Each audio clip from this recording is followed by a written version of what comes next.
Hi all, welcome back. ഇന്നത്തെ ഈ ഒരു ക്ലാസ്സിലൂടെ നമ്മൾ നോക്കാൻ പോകുന്നത് writing for academic and professional success എന്ന പേപ്പറിൻ്റെ 3ാമത്തെ യൂണിറ്റാണ്. So let us enter to the class. Features of academic writing. Academic റൈറ്റിങ്ങിൻ്റെ പ്രധാനപ്പെട്ട 3 ഫീച്ചേഴ്സാണ് പറയുന്നത്. The most delineating features of academic writing can be described in 3 words: formal, objective and technical. Okay, ഇത് 3 academic റൈറ്റിങ്ങിൻ്റെ പ്രധാനപ്പെട്ട ഫീച്ചേഴ്സ് എന്ന് പറയുന്നത്: formal, objective and technical. Formal means the language we use in academic writing is formal language ആയിരിക്കും നമ്മൾ use ചെയ്യുന്നത്. Then objective means we don't make any subjective statements in academic writings. Okay, നമ്മൾ academic റൈറ്റിങ്ങിൽ ഒരിക്കലും സബ്ജക്റ്റീവായിട്ടുള്ള statements ഉപയോഗിക്കില്ല. Okay, we will be very impartial in our writing.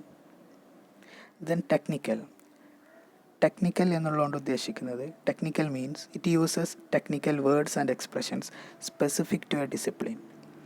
ഓരോ വിഷയങ്ങൾക്കും ആ വിഷയത്തിൻ്റേതായിട്ടുള്ള ടെക്നിക്കൽ ടേംസ് ഉണ്ടാവും, ആ വിഷയത്തിൻ്റേതായിട്ടുള്ള ഭാഷയുണ്ടാവും. അതാണ് അക്കാഡമിക് റൈറ്റിങ്ങിൽ യൂസ് ചെയ്യുക.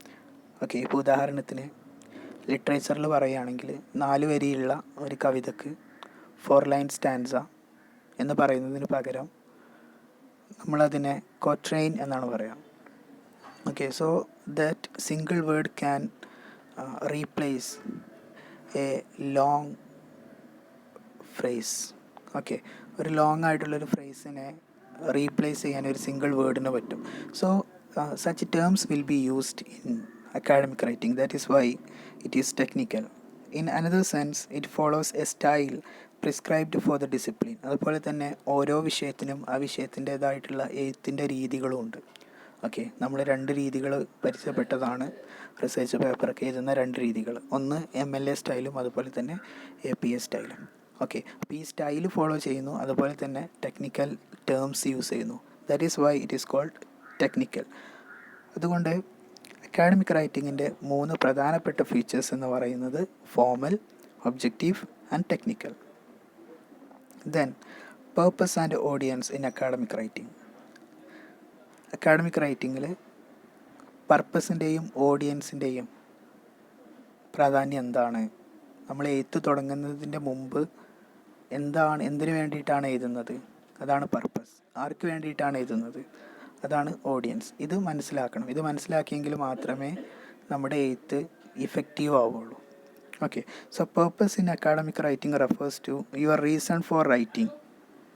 Okay, it includes educational, social, rhetorical and career related purposes. Understanding purpose and audience before writing an academic paper is important for better results. We have to understand the audience and the purpose. ഓഡിയൻസും അതുപോലെ തന്നെ എഴുത്തിൻ്റെ ഉദ്ദേശം എന്താണ്, അതാണ് purpose. ഇത് രണ്ടും മനസ്സിലാക്കിയെങ്കിൽ മാത്രമേ നമ്മുടെ എഴുത്ത് ഇഫക്റ്റീവ് ആവുള്ളൂ. ഓക്കെ, സോ പർപ്പസ് എന്ന് പറയുന്നത് എന്തിനു വേണ്ടിയിട്ടാണ് എഴുതുന്നത്? Okay, who is writing and why? ഈ ഒരു ചോദ്യത്തിനുള്ള ആൻസറാണ് പർപ്പസ് എന്ന് പറയുന്നത്. ഫോർ എക്സാമ്പിൾ, ഇപ്പോൾ ലാബ് റിപ്പോർട്ട് ഒരു ജാനറാണ്, അക്കാഡമിക് റൈറ്റിങ്ങിൻ്റെ ഒരു ജാനറാണ്. So what is the purpose of writing lab reports? It is to demonstrate knowledge, or it is to demonstrate your understanding. നിങ്ങൾക്ക് എന്ത് മനസ്സിലായി എന്നുള്ളത് പ്രകടിപ്പിക്കാൻ വേണ്ടിയിട്ടാണ് ലാബ് റിപ്പോർട്ട്സ് തയ്യാറാക്കുന്നത്. അതുപോലെ തന്നെ റിവ്യൂ ലിറ്ററേച്ചർ, അതിൻ്റെ പർപ്പസ് എന്ന് പറയുന്നത് ബിൽഡിംഗ് റിസർച്ച് സ്കിൽസാണ്. ഓക്കെ, അപ്പോൾ ഇങ്ങനെ ഓരോ ജാനറിനും അതിൻ്റേതായിട്ടുള്ള പർപ്പസ് ഉണ്ട്. ഓക്കെ, അതുപോലെ നിങ്ങളുടെ എഴുത്തിന് എന്ത് ഉദ്ദേശമാണുള്ളത്? Why you are writing? ഈ ചോദ്യത്തിനുള്ള ആൻസറാണ് പർപ്പസ് എന്ന് പറയുന്നത്. We have to understand that before starting writing. Then we have to do audience analysis. Okay, ഓഡിയൻസിനെ കുറിച്ച് നമുക്ക് മനസ്സിലാക്കണം. കാരണം ഓഡിയൻസ് ഏത് തരം ഓഡിയൻസാണ്?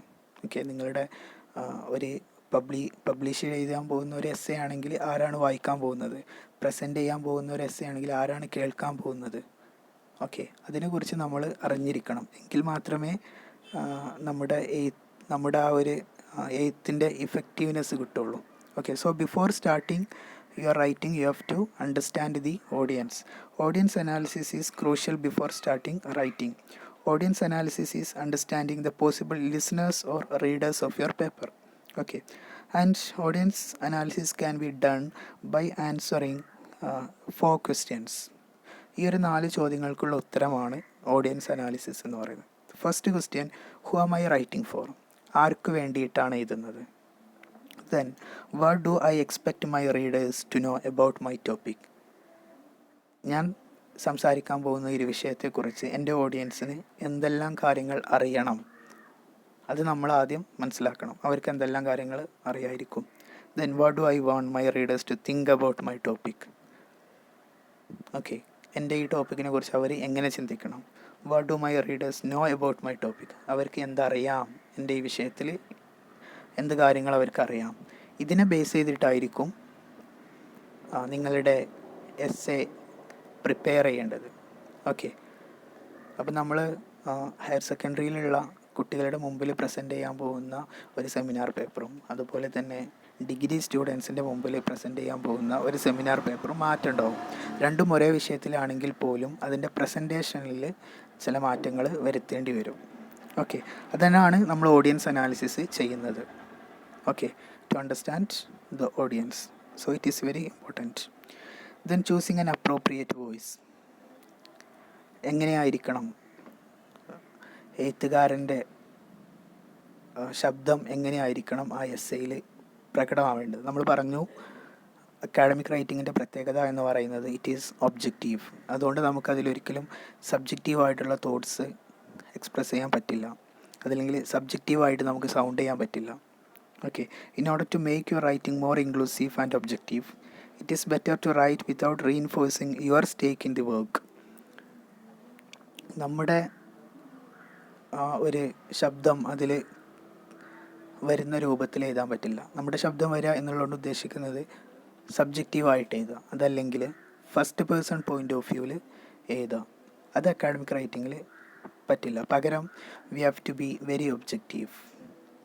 ഓക്കെ, അപ്പം first person point of view എന്നുള്ളതുകൊണ്ട് ഉദ്ദേശിക്കുന്നത് the expressions like I think, in my view or in my opinion, as far as I am concerned, ഇതുപോലെയുള്ള എക്സ്പ്രഷൻസ് അക്കാഡമിക് റൈറ്റിങ്ങിൽ യൂസ് ചെയ്യാൻ പറ്റില്ല. കാരണം it sounds very subjective. Okay, അപ്പം in order to make your essay neutral, objective, you have to be very objective. Okay, objective ആകാൻ വേണ്ടിയിട്ട് നമ്മൾ എന്ത് ചെയ്യണം? തേർഡ് പേഴ്സൺ പോയിൻ്റ് ഓഫ് വ്യൂവിലാണ് എഴുതേണ്ടത്, അതല്ലെങ്കിൽ ന്യൂട്രലായിട്ടാണ് എഴുതേണ്ടത്. ഓക്കെ, ഇനി third person point of view എന്നുള്ളതുകൊണ്ട് ഉദ്ദേശിക്കുന്നത് നമുക്ക് പ്രൊനൗൺസ് യൂസ് ചെയ്യൽ നിർബന്ധമായി വരികയാണെങ്കിൽ നമുക്ക് അവിടെ എന്ത് ചെയ്യാം? തേർഡ് പേഴ്സൺ പോയിൻ്റ് ഓഫ് വ്യൂവിൽ എഴുതാം. അതായത് തേർഡ് പേഴ്സൺ പ്രൊനൗണിൽ എഴുതാം. അതായത് ഹി, ഷീ, ഇറ്റ്, ദേ, ഈ പ്രൊനൗൺസ് നമുക്ക് വേണമെങ്കിൽ യൂസ് ചെയ്യാം. ഈ തേർഡ് പേഴ്സൺ പ്രൊനൗൺസിൽ തന്നെ ദേ ആണ് കൂടുതൽ പ്രിഫർ ചെയ്യുന്നത്. കാരണം they is neutral in gender. He എന്നും ഷീ എന്നും പറയുമ്പോൾ അവിടെ ജെൻഡർ പ്രശ്നം വരുന്നുണ്ട്. അപ്പം അതും കൂടെ ഒഴിവാക്കാൻ വേണ്ടിയിട്ടാണ് ദേ യൂസ് ചെയ്യുന്നത്. Otherwise we will use he slash she. Okay, yeah, in places wear you are in need of using personal pronoun, better use third person, preferably plural they, because it sounds gender neutral. Okay, അപ്പം academic റൈറ്റിങ്ങിൽ use ചെയ്യേണ്ട voice എന്ന് പറയുന്നത് ഒബ്ജക്റ്റീവാണ്, ന്യൂട്രലായിട്ടുള്ള voice ആയിരിക്കണം. Okay, ഇനി pronounce use ചെയ്യൽ നിർബന്ധമാവുകയാണെങ്കിൽ third person point of വ്യൂവിൽ third person പ്രൊനൗണ് use ചെയ്യാം. Then, process of writing academic essays. Essay is a long answer to a question through a set of paragraphs structured in a logical manner. An essay has 3 types of paragraphs. ഇതൊക്കെ നമ്മൾ കഴിഞ്ഞ ക്ലാസ്സിൽ പറഞ്ഞിട്ടുള്ളത് തന്നെയാണ്. എസ്സേക്ക് 3 തരം paragraphs ആണുള്ളത്: introduction, body and conclusion. Introductory പാരഗ്രാഫിൽ നമ്മൾ യൂസ് ചെയ്യുന്നത്, അല്ലെങ്കിൽ ഇൻട്രൊഡക്ടറി പാരഗ്രാഫ് എഴുതുമ്പോൾ അതിൽ നമ്മൾ 3 തരത്തിലുള്ള സ്റ്റേറ്റ്മെൻറ്റ്സ് ആണ് ഉൾപ്പെടുത്തുക. ഒന്ന് തീസിസ് സ്റ്റേറ്റ്മെൻറ്റ്. തീസിസ് സ്റ്റേറ്റ്മെൻറ്റ് എന്നുള്ളതുകൊണ്ട് ഉദ്ദേശിക്കുന്നത് the main idea of your essay. Then there will be background information. Okay, on your topic. നിങ്ങളുടെ ടോപ്പിക്കിനെ കുറിച്ചിട്ടുള്ള ഒരു ബാക്ക്ഗ്രൗണ്ട് ഇൻഫർമേഷൻ എന്ത് ചെയ്യും? കൊടുക്കും. മൂന്നാമത് ഔട്ട്ലൈൻ സ്റ്റേറ്റ്മെൻറ്റ്. ഔട്ട്ലൈൻ സ്റ്റേറ്റ്മെൻറ്റ് എന്നുള്ളതുകൊണ്ട് ഉദ്ദേശിക്കുന്നത് എങ്ങനെയാണ് നിങ്ങളുടെ എസ് എ മൂവ് ചെയ്യുന്നത്, the movement of your S A, how you are structuring your S A. ഇതാണ് ഔട്ട്ലൈൻ സ്റ്റേറ്റ്മെൻറ്റ്. ഇത്രയും കാര്യങ്ങളാണ് നമ്മൾ ഇൻട്രൊഡക്ഷനിൽ ഉൾപ്പെടുത്തുക. Then body paragraphs.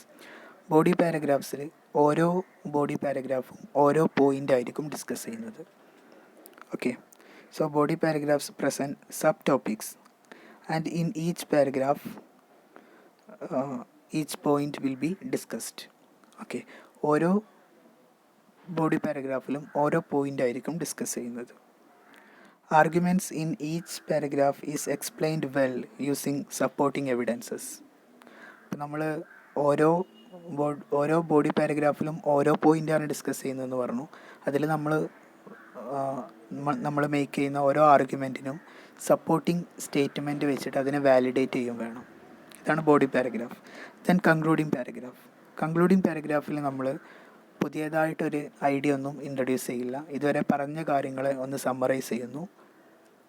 പിന്നെ നമ്മുടെ തീസിസ് സ്റ്റേറ്റ്മെൻറ്റിനെ ഒന്ന് റീഫ്രേസ് ചെയ്ത് പറയുന്നു. Then concluding statement.